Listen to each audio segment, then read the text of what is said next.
Nigeria's president is appealing for calm as violent anti-police protests continue there. Looting and gunfire broke out in Nigeria's largest city today. Anger is building since the shooting deaths of civilians by security forces this week. The government denies it happened. A curfew is in place in Lagos and several other states, but as Crystal Gamansing reports, it isn't working. A smoldering supermarket, shoppers running to safety after looters set this fire in Lagos. Flames rising from a jail the military called in to deal with a riot inside. Just two examples in a series of sometimes violent protests across Nigeria. People have taken to the streets calling out police brutality, allegations of beatings, and corruption.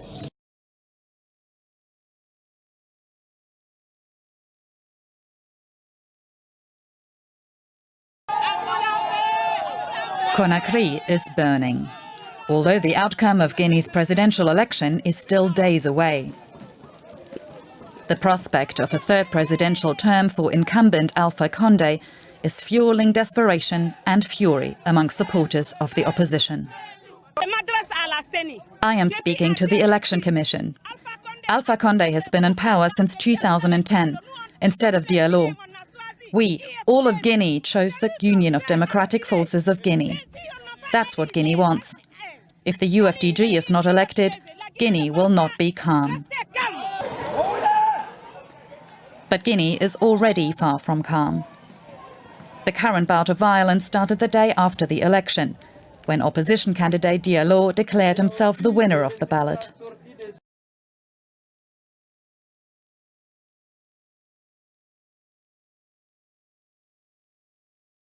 Details have not been released so far, but the two sides have been reportedly taking part in a signing ceremony in Geneva this Friday. Annette, the big issue here is that they have signed a nationwide ceasefire that comes into immediate effect. That's a major achievement in a country where they've been torn by conflict for the last 9 years. What is also important is the special envoy, the acting special envoy, Ms. Williams, mentioned that there will be confidence-building measures set in place to, for instance, immediate resumption of flights between Tripoli and Benghazi, reopening of transport routes, and also she mentioned as part of the confidence-building measures, the sides agreed to tone down hate speech and incitement to violence.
China warned the U.S. on Thursday to halt arms sales with Taiwan amid escalating tensions between the two superpowers.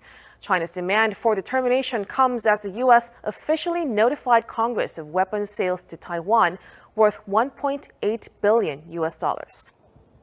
China on Thursday warned the U.S. to terminate arms sales and military contact with Taiwan. This comes after the U.S. State Department on Wednesday notified Congress of an approved $1.8 billion worth of arms sales to Taiwan. In response to the U.S. proposed sales of sensors, missiles, and artillery, Zhao Lijian, China's foreign ministry spokesperson, strongly opposed the decision during a daily news briefing on Thursday local time, saying that China will take legitimate and necessary measures depending on how the situation progresses.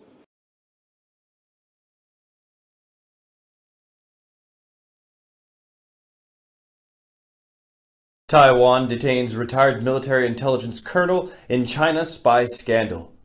Chang allegedly recruited retired colleagues to pass documents to Chinese security officials. A court ordered the detention Wednesday, October 21st, of a retired military intelligence colonel in connection with allegations that he and 3 former colleagues passed on secrets to China. Prosecutors accused Chang Chao-jan of having introduced other former Military Intelligence Bureau (MIB) officials to Chinese security agents as potential sources for classified information. The Taipei District Court agreed with the prosecutor's explanation that he posed a flight risk or might collude to destroy evidence, thus ordering his detention, CNA reported.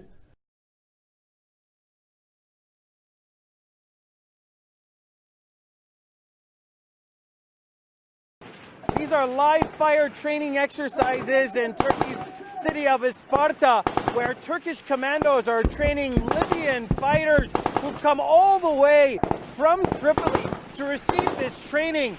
They are undertaking a 19-week training course. They're in the last 3 weeks of their training course at this point, and you see these live fire exercises are ongoing today as the Libyan chief of staff is actually visiting the training facility along with other Turkish military commanders. This isn't the only kind of training that Libyan soldiers are receiving here. They're also receiving language training, anti-terror operations training, and you can see right over here, Libyan commanders as well as Turkish commanders are overseeing this live fire training exercise.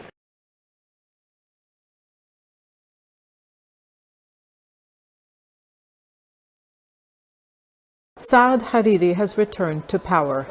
The 3-time prime minister was appointed to form a government after receiving enough votes from Lebanon's parliamentarians.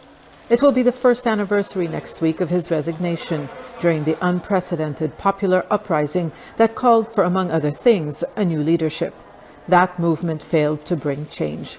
But Hariri is promising to stop the collapse of the economy and provide a new way forward.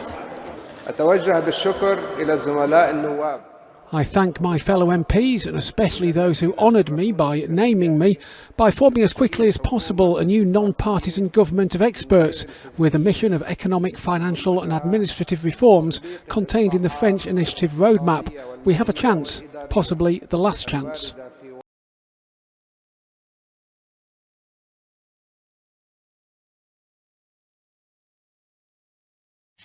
South Korean Prime Minister Chung Se-kun has called for a thorough probe into the recent deaths of people after receiving flu vaccinations. The death toll has swelled to 36, but authorities reaffirm that there is no direct link.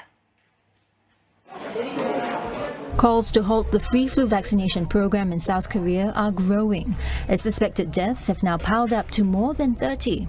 But authorities are refusing to suspend it, citing no evidence for a direct link. Investigations into a number of the deaths have ruled out links to the flu shot, including the country's first reported victim, a 17-year-old boy. But as public concerns mount, the Prime Minister has also called for a more thorough investigation to verify the exact cause of deaths.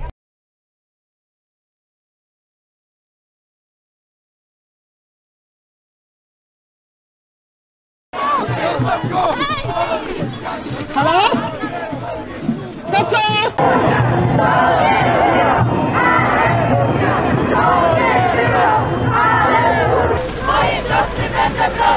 I'm here because I think these are my fundamental rights to decide if I want to give birth to a child or not. PIS is taking away our civil rights. The worst part of it is that in case of unwanted pregnancy, we can deal with it somehow.